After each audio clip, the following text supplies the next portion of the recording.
Paano malalaman kung fertile ang itlog ng isang ibon? Kapag palang araw mga kahabi, so yun po yung ating pag-uusapan. Kung bagong viewers ka sa channel na ito, ay humingi po ako ng favor, please subscribe my YouTube channel, Olen Aviary at iba pa. So narito ang mga paraan para malaman kung fertilize or fertile, may sisiw o hindi ang isang ibon, itlog ng isang ibon. So una-una po mga kahabi ay cuddling, pinakasikat na paraan. Ito po ang pinakamadali, pinakamainam ika.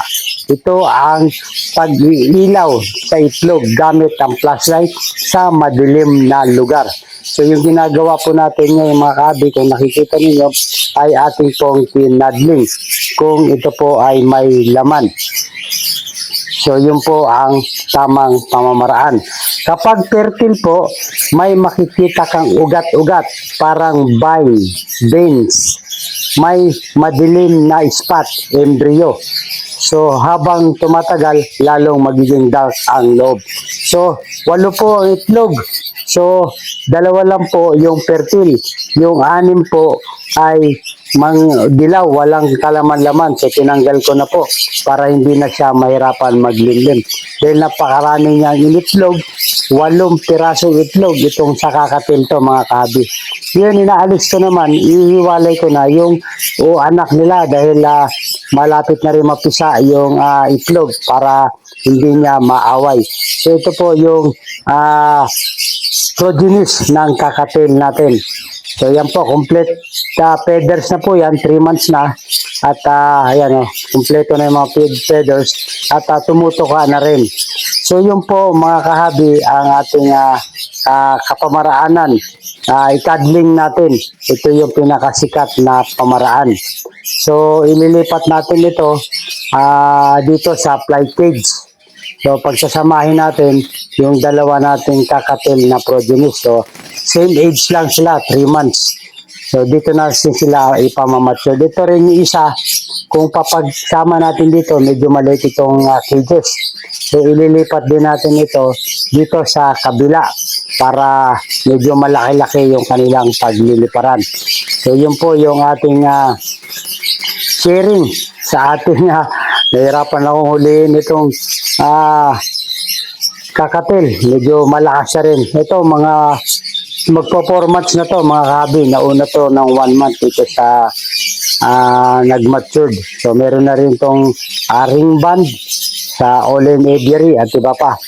So hinawakan ko lang siya liit kahabi dahil masakit po sila manuka. So kailangan medyo may pag-iingat tayo sa ating mga lagang ibon. Pero yung pagsakal natin sa leeg, hindi naman yung sakal na sakal. Baka hindi naman sila makahinga. So kailangan lang din, banayad lang din ang paghawak. So tuloy po tayo sa ating talakayan regarding ko kung paano natin malalaman kung fertile ang o hindi ang isang itlog ng ibon. So unang-una po ay cuddling. Cuddling. So ito yung pinakamadaling kapamaraanan.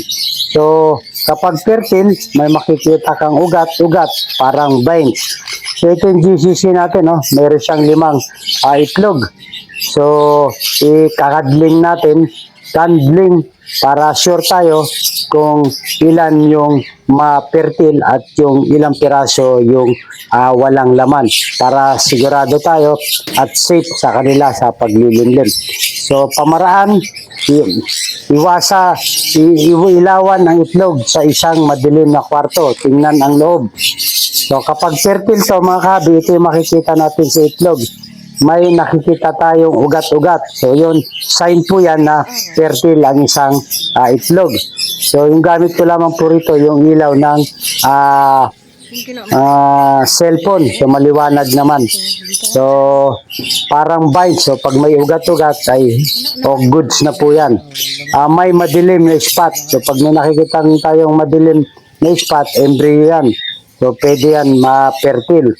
Habang tumatagal, lalo magiging dark ang loob. So yun po ang senyales. So kapag hindi naman fertile, mukhang clear o dilaw. So pag plain na nakikita natin, maliwanag na dilaw, yun po ay hindi fertile. Walang veins o movement. Wala tayong nakikitang mga ugat-ugat o parang veins o wala tayong nakikitang dark spot. So yun po, ibig sabihin yan ay unfertile o hindi na po siya fertile. So yun po yung ating paglilinaw. So pangalawa po, pagmamasid sa development after ilang araw. So yun po. So pag fertile, kung ini-incubate ang itlog, unti-unting lumalaki ang sisiw sa loob. Hindi fertile, walang pagbabago kahit ilang araw. So magandang i-candling natin mga kabi after 5 days para may nakikita na tayo na ugat-ugat kung ito ay fertile. Kung hindi naman fertile, walang pagbabago kahit ilang araw na. So plain pa rin po. So doon sa na-check natin, 3 po yung madilaw. So 2 lang po yung fertile. So ayan po yung ating cinnamon at saka sunchick. So 2 po yung fertile. Ito, wala na po itong senyales na mapifertile dahil more than 5 days na po ito. At walang pagbabago. So, ano na natin, kukunin na natin. So yun po ang maganda sa pagkakandling. So pangatlo po, yung pagbukas ng itlog. Last option lang to ito mga kabi. Pag fertile, maagang stage. May maliit na puting spot na may bilog. Ang tawag dyan ay blastoderm. Pag hindi fertile, simpleng dilaw at puti lang, walang development. So yun po ang pagbabago doon sa pagtingin natin kung fertile. So paalala, huwag masyadong galawin ang itlog kung gusto mong mapisa. Baka maapektuhan ang embryo. Mas okay ang cuddling kasi hindi nasisira ang itlog. So pag magkakadling tayo mga kabi, ay huwag nating aalog-alugin. Huwag nating galaw-galawin masyadong itlog. Baka fertile yan, sayang naman. So ito, naglalagay tayo mga kahabi ng seaside, yung buhangin sa dagat para karagdagan sa kanilang calcium. Kasi meron ito mga durog grits na mga durog na mga shell. So ito ay makakatulong sa development ng nangingitlog, pampatigas ng egg shell. Kasi calcium nga po. So yun po, mas mainam kung meron tayo mga buhangin or mga grits na maibibigay or mga dinurog ng eggshell ng manok. Pwede rin po yan kasi source po yan ng calcium. So naglagay din tayo sa taas. So lahat po ay binibigyan ko ng mga seaside na mga buhangin para pandagdag at pampatigas po ng eggshell ng ating mga nangingitlog na mga ibon. So yun po mga kahabi, yung paano natin malalaman kung fertile at kung hindi ang itlog ng isang ibon. So ilawan natin ang itlog sa madilim na kwarto or lugar. Tingnan ang loob. So ito yung tinatawag na candling. So pag fertile, may makikita tayong ugat-ugat. At kung hindi, ay clear white lamang to. Pangalawa, pagmamasid sa development after ilang araw. So, pag tapos ating magkadling, silipin uli natin kung merong development sa loob ng itlog. So, pag fertile, unti-unting lumalaki ang sisi sa loob. Pag hindi fertile, walang pagbabago kahit ilang araw na. So, yun po. So, yung last, pagbubukas ng itlog, ito yung last option natin. Pag fertile, maagang stage, may maliit na puting spot sa may bilog. So yun po kapag fertile. Pag hindi fertile, simpleng dilaw at puti lang, walang development. So, hope mga kahabi, meron tayong napulot kahit napakasimpleng kapamaranan sa pag-identify kung fertile or hindi ang itlog ng isang ibon. So, maraming pong salamat. So, nais ko rin pong tugunin yung tanong nating kahabi na si Herbert Tapuro. Sir, pwedeng malaman kung anong age pwedeng lagyan ng leg band ng Indian ringneck? So, mga kahabi, sa paglalagay ng ring band po ay depende po sa species, pero sa Indian ringneck siguro mga 2 to 3 hanggang 1 month. So tingnan niyo po yung development ng mga progenies. Kung tumutubo na po yung mga balahibo, ayan, pwede na po natin lagyan ng ringneck, ng ring band. Pero kung nauhugot pa, ay mag-adjust tayo ng mga ilang araw.